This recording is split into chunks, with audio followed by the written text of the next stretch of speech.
बाळासाहेब ठाकरे राष्ट्रीय स्मारक न्यासच्या अध्यक्षपदी उद्धव ठाकरेंची नियुक्ती, तर सुभाष देसाईंची सचिव, आदित्य ठाकरेंची सदस्यपदी नियुक्ती, राज्य सरकारची घोषणा।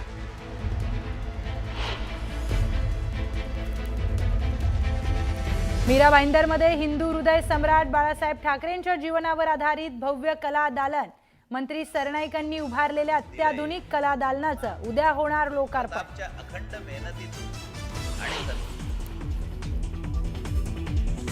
मुख्यमंत्री देवेंद्र फडणवीस आज छत्रपती संभाजीनगर दौऱ्यावर, भाजपच्या पक्ष कार्यालयाचं सीएमच्या हस्ते होणार उद्घाटन। दौऱ्याच्या माध्यमातून सीएम निवडणुकीचं रणशिंग फुंकण्याची शक्यता।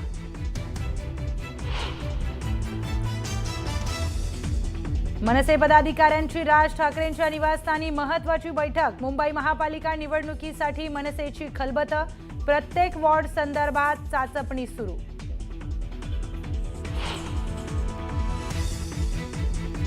मुंबई महापालिका निवडणूक काँग्रेस स्वबळावर लढणार, प्रभारी चेनिथला यांची घोषणा।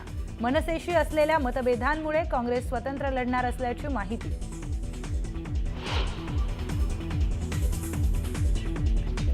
सोलापुरात भाजपचा शिंदेंना धक्का, शिवसेनेचे दिग्विजय बागल हजारो कार्यकर्त्यांसह करणार भाजपमध्ये प्रवेश।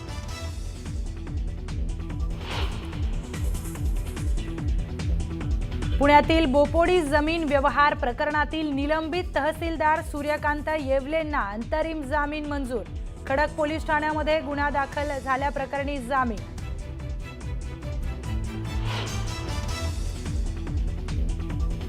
माझ्या मुलीचं लग्न साखरपुड्यापेक्षा टोलेजंग करणार, कीर्तनकार इंदोरीकर महाराजांचा टीकाकारांवर निशाणा।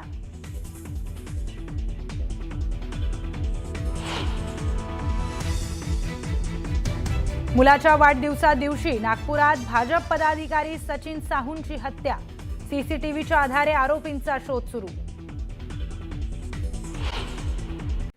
तर एक मोठी ब्रेकिंग न्यूज बीडमधून समोर येते। राष्ट्रवादीचे नेते डॉक्टर योगेश क्षीरसागर हे छत्रपती संभाजीनगरमध्ये मुख्यमंत्र्यांच्या उपस्थितीत पक्षप्रवेश करणार असल्याची माहिती विश्वसनीय सूत्रांकडून मिळाली आहे। अजित पवारांना धक्का देत फडणवीसांनी ही नवी खेळी केल्याचं कळतंय।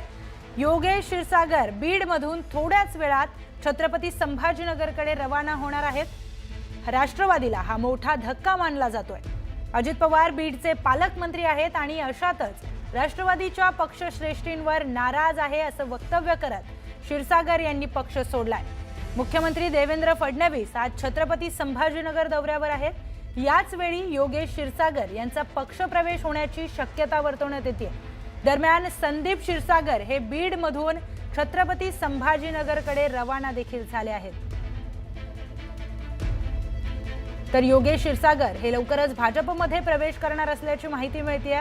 मुख्यमंत्री देवेंद्र फडणवीस हे छत्रपती संभाजीनगर दौऱ्यावर आहेत, तिथे ते भाजप कार्यालयाचं देखील उद्घाटन करणार आहेत आणि या सगळ्यांमध्येच काही पक्षप्रवेश पार पडतायत का पाहणं महत्त्वाचं ठरणार आहे। आपण बोलूयात आपले बीडचे प्रतिनिधी सुरेश जाधव यांच्याशी। सुरेश, काय घडतंय बीडच्या राजकारणात? नगरपालिका निवडणुकीच्या तोंडावरती ज्या पद्धतीनं डॉक्टर योगेश क्षीरसागर हे स्वतंत्र निर्णय घेऊन राष्ट्रवादी अजित पवार गटाचा कालच त्यांनी राजीनामा दिलेला होता। अंतर्गत जे स्थानिक पातळीवरचं राजकारण आहे या संदर्भात वरिष्ठ पातळीवरती अनेक वेळा तक्रारी करूनही त्यामध्ये कुठली सुधारणा होत नाही आणि वारंवार डावललं जात असल्याची सल देखील त्यांनी बोलून दाखवली, पत्रकार परिषद देखील घेतली आणि आता बीडमधून ते संभाजीनगरकडे रवाना झालेले आहेत। छत्रपती संभाजीनगर येथे मुख्यमंत्र्यांच्या उपस्थितीमध्ये त्यांचा प्रवेश सोहळा होणार असल्याची देखील विश्वसनीय सूत्रांकडून माहिती मिळते। विशेषतः बीडच्या राजकारणामध्ये जर बघितलं क्षीरसागर कुटुंबाचं एक वेगळं महत्व आहे, ज्यामध्ये नगरपालिका निवडणुकामध्ये डॉक्टर योगेश क्षीरसागर यांचे जे वडील आहेत भारतभूषण क्षीरसागर हे 35 वर्ष एक हाती सत्ता नगरपालिकेत राहिले आणि त्या पार्श्वभूमीवरती आता ऐन निवडणुकीत राष्ट्रवादीला सोडचिठ्ठी देऊन भाजपमध्ये प्रवेश करत असणारे भाजपमध्ये नेमकं भाजपचं बीड नगरपालिकेमधील बळ वाढणार का हे देखील पाहणं महत्त्वाचं। विशेषतः या पाठीमागची अनेक कारणं देखील बोलून दाखवली। यामध्ये विजयसिंह पंडित आणि अमरसिंह पंडित जे आहेत त्यांचा जो गट आहे तो सक्रिय झाला आणि बीडच्या नगरपालिका निवडणुकीमध्ये मोठा हस्तक्षेप वाढला. त्यामुळं कुठेतरी क्षीरसागर हे पक्षामध्ये कंठाळले आणि त्यानंतर हा निर्णय घेतला गेल्याचं देखील बोललं जात आहे. त्यामुळे हा पक्षप्रवेश छत्रपती संभाजीनगर या ठिकाणी होणार असल्याची देखील माहिती आहे. नेमका कोणत्या ठिकाणी पक्षप्रवेश होणार, फक्त योगेश क्षीरसागर यांचाच पक्षप्रवेश आहे की आणखी मोठे काही पक्षप्रवेश होणार आहेत, हे देखील पाहणं महत्त्वाचं आहे. मात्र क्षीरसागर कुटुंबातील डॉक्टर योगेश क्षीरसागर, त्याचबरोबर माजी मंत्री जयदत्त क्षीरसागर हे देखील काय भूमिका घेणार याकडे लक्ष लागलंय. त्यामुळे साहजिकच बीडच्या राजकारणामध्ये राष्ट्रवादी अजित पवार गटाला, विशेषतः अजितदादा हे बीडचे पालकमंत्री आहेत आणि पालकमंत्री असताना देखील अशा पद्धतीने एखादा नेता नाराज होऊन दुसऱ्या पक्षामध्ये जातोय, हे का होतंय या अनुषंगाने देखील पाहणं महत्त्वाचं आहे. निश्चितच अजितदादा बीडचे पालकमंत्री असताना सुद्धा हे पक्षप्रवेश पार पडतात. महत्त्वाची ही माहिती आपण दिलीच. सुरेश, धन्यवाद आपले माहिती दिल्यासाठी. तर एक मोठी बातमी आणखी समोर येते. काल मी विधानसभा अध्यक्षपदाचा राजीनामा दिला आहे. मी केलेल्या कामाची दखल घेण्यात आली नाही, यामुळे मी हा राजीनामा दिलाय आणि याबाबतची माहिती ही वेळोवेळी पक्षश्रेष्ठींनी दिली आहे. एक मोठी बातमी आणखी एक समोर येते. मुख्यमंत्री देवेंद्र फडणवीस आज छत्रपती संभाजीनगरच्या दौऱ्यावर आहेत. मुख्यमंत्री भाजप पक्ष कार्यालयाचं ते उद्घाटन करणार आहेत. मोठी बातमी आपण बघतोय. वसंतराव नाईक यांच्या पुतळ्याचंही ते अनावरण करणार आहेत. तर मुख्यमंत्री देवेंद्र फडणवीस आज छत्रपती संभाजीनगरमध्ये आहेत, त्या दौऱ्यावर आहेत आणि संभाजीनगरमधूनच पालिका निवडणुकांचं रणशिंगण ते फुंकणार आहेत अशी माहिती समोर मिळते आहे. मुख्यमंत्री देवेंद्र फडणवीस आज छत्रपती संभाजीनगरच्या दौऱ्यावर आहेत. मोठी बातमी आपण बघतोय आज. पुढची महत्त्वाची बातमी आपण पाहूयात. आगामी स्थानिक स्वराज्य संस्थांच्या निवडणुकांमध्ये महाविकास आघाडीला सुरंग लागण्याची शक्यता आहे. काँग्रेस आणि शिवसेनेमुळे काँग्रेस आणि शिवसेनेमध्ये दुरावा आला. त्यामुळेच काँग्रेसनं एकला चलो रेचा नारा हा मुंबईमध्ये दिला. बिहारमधील पिछाडीनंतर शिवसेनेच्या काही नेत्यांनी उघडपणे काँग्रेसवरती नाराजी व्यक्त केली होती. अंबादास दानवे यांच्या वक्तव्यामुळे काँग्रेसच्या अनेक प्रमुख नेत्यांनी पक्षश्रेष्ठींकडे नाराजी व्यक्त केल्याची सूत्रांची माहिती आहे. मुंबईमध्ये रमेश चेन्नीथला यांच्यासोबत पार पडलेल्या बैठकीदरम्यान काँग्रेसच्या ज्येष्ठ नेत्यांनी अल्पसंख्याक मतदार आपल्या सोबत जोडण्याकरिता एकला चलो रेची भूमिका महत्त्वाची असल्याचं म्हटलंय.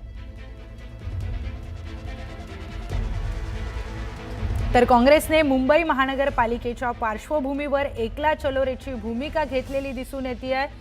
बिहार निवडणुकीच्या निकालानंतर शिवसेनेमधील काही नेत्यांनी काही वक्तव्य केले आणि त्यामुळे काँग्रेसमध्ये नाराजी दिसून आली. काँग्रेसने आपली नाराजी पक्षश्रेष्ठींकडे मांडली आणि त्यानंतर काँग्रेसने एकला चलो रेचा नारा दिलाय. त्याचबरोबर अल्पसंख्याक मतासाठी देखील काँग्रेसने ही एकला चलो रेची भूमिका घेतली आहे.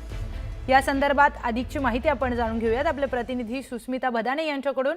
सुस्मिता, काँग्रेसने एकला चलो रेची भूमिका घेतली, यामागची आणखी काय कारणं आहेत? खरं तर गेल्या काही दिवसांमध्ये आपण बघितलं तर स्थानिक पातळीवरती युत्या आघाड्या होताना आपल्याला पाहायला मिळतात. नगरपालिका नगर परिषदेच्या निवडणुकी दरम्यान विविध बैठका काँग्रेस पक्षाकडनं घेण्यात आलेल्या होत्या. त्याच दरम्यान जर आपण बघितलं तर मुंबईमध्ये सुद्धा एकला चलो रेचा नारा रमेश चेन्नीथला यांनी दिलेला आपल्याला काल पाहायला मिळतोय. याच दरम्यान आपण बघतोय की बिहारच्या निवडणुकीनंतर अनेक काँग्रेसच्या नेत्यांकडनं उद्धव ठाकरे यांना मुख्यमंत्री पदाचा चेहरा घोषित न केल्यामुळे पराभव झाल्याची सुद्धा एक टीका करण्यात आलेली होती. एकूणच जागा वाटपाबाबत सुरुवातीला आडमुठी भूमिका शिवसेनेनं घेतलेली होती आणि त्यामुळे मोठं नुकसान आपल्या पक्षाचं झाल्याची भावना अनेक काँग्रेसच्या नेत्यांनी पक्षश्रेष्ठींकडे बोलून दाखवली. त्यामुळे मनसे सोबत जर शिवसेना जात असेल, शिवसेना मनसेचं सूत जुळत असेल तर मात्र काँग्रेसला एकला चलो रेची भूमिका घेण्याशिवाय पर्याय नाही. काँग्रेस मात्र महाविकास आघाडीपासून दुरावली आहे का अशा चर्चांना आता वाव मिळत आहे. एकूणच या सगळ्या आगामी निवडणुकांमध्ये म्हणजेच नगरपालिका निवडणुकांनंतर महानगरपालिका निवडणुकांमध्ये सुद्धा काँग्रेस ही अलिप्त असणार आहे. काँग्रेसचा मवियामधील सहभाग हा कितपत असेल याबाबत अनेक प्रश्न निर्माण केले जात आहेत. निश्चितच सुस्मिता, आता या सगळ्यांचे पडसाद आगामी निवडणुकीवर कसे पडतायत पाहणं महत्त्वाचं ठरणार आहे. धन्यवाद आपण दिलेल्या माहितीसाठी. यानंतर एक सविस्तर रिपोर्ट आपण पाहूयात. बिहार निवडणुकीमध्ये तोंडघशी पडल्यानंतर आता महाराष्ट्रात काँग्रेसने एक मोठा निर्णय जाहीर केलाय. आगामी मुंबई महापालिकेच्या निवडणुकीमध्ये काँग्रेसने एकला चलो रेचा नारा दिलाय. मनसेच्या मविया जवळीकीनं अस्वस्थ झालेल्या काँग्रेसने आता मनसे नको म्हणून उद्धव ठाकरेंची देखील दुरावा साधण्याची तयारी केल्याचं दिसतंय. मनसे विरोधाचं कारण स्वबळाचं धोरण. बीएमसीसाठी काँग्रेसचं एकला चलो. काँग्रेसच्या बैठकीत चेन्नीथलांची घोषणा. काँग्रेसच्या निर्णयानं महाविकास आघाडीमध्ये फूट.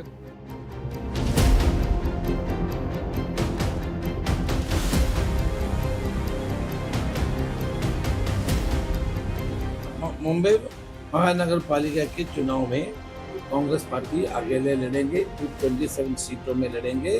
काँग्रेसचे महाराष्ट्र प्रभारी रमेश चेन्नीथला यांनी केलेली ही घोषणा. मुंबई महापालिका निवडणुकीसाठी काँग्रेसनं एकला चलोरेचा नारा दिलाय. लोकसभेत लक्षवेधी आणि विधानसभा निवडणुकीत काहीशी निराशजनक कामगिरी केल्यानंतर आता काँग्रेसनं ठाकरे पवारांची साथ सोडण्याची आणि महाविकास आघाडीतून बाहेर पडण्याची तयारी केल्याची चर्चा आहे. त्याचाच प्रत्यय शनिवारी आला.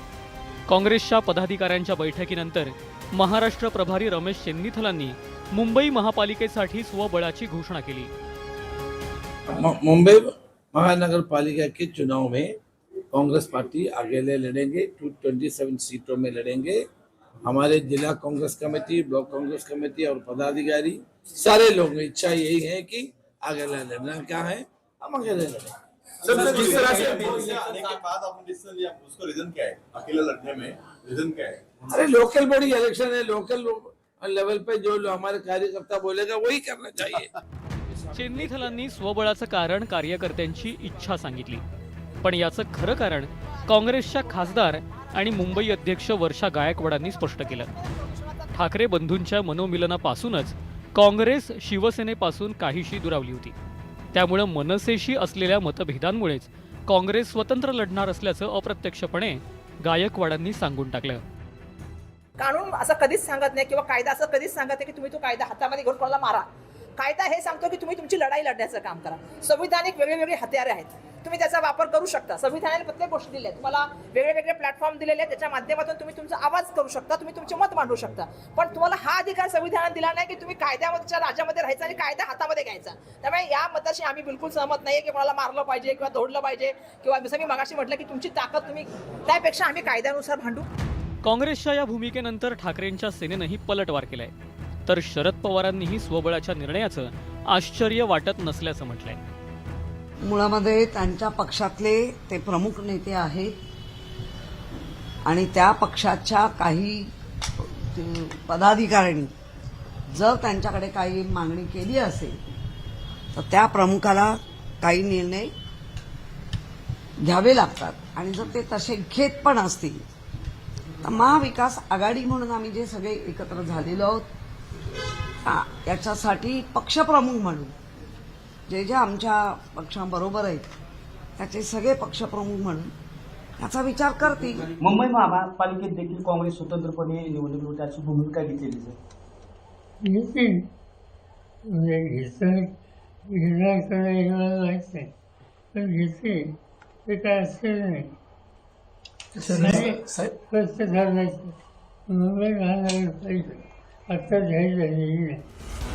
काँग्रेसच्या स्वबळाच्या नाऱ्यावर महायुतीतूनही प्रतिक्रिया उमटल्यात. मुख्यमंत्र्यांसह भाजपनं काँग्रेसच्या भूमिकेवर चिमटे काढत टीका केली आहे. विरोधी पक्ष एकत्रित लढतोय का स्वतंत्र लढतोय यापेक्षा मुंबईच्या जनतेचा महायुतीवर विश्वास आहे.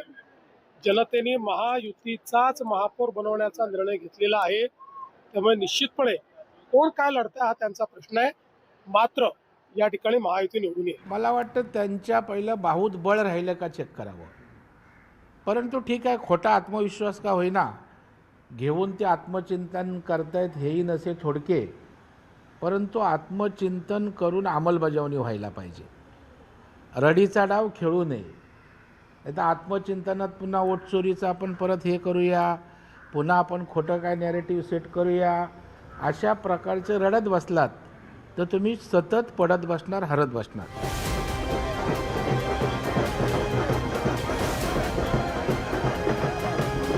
एकीकडे बिहारमध्ये पानिपत झाल्यानंतर आता महाराष्ट्रात कामगिरी सुधारण्याचं आव्हान काँग्रेस समोर उभं ठाकलंय.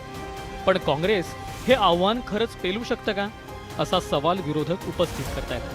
काँग्रेसनं आता मुंबई महापालिकेत एकला चलोची घोषणा केली असली तरी त्यांची तेवढी तयारी आहे का, हे येणाऱ्या काळातच स्पष्ट होणार आहे. शरद जाधव, न्यूज 18 लोकमत, मुंबई.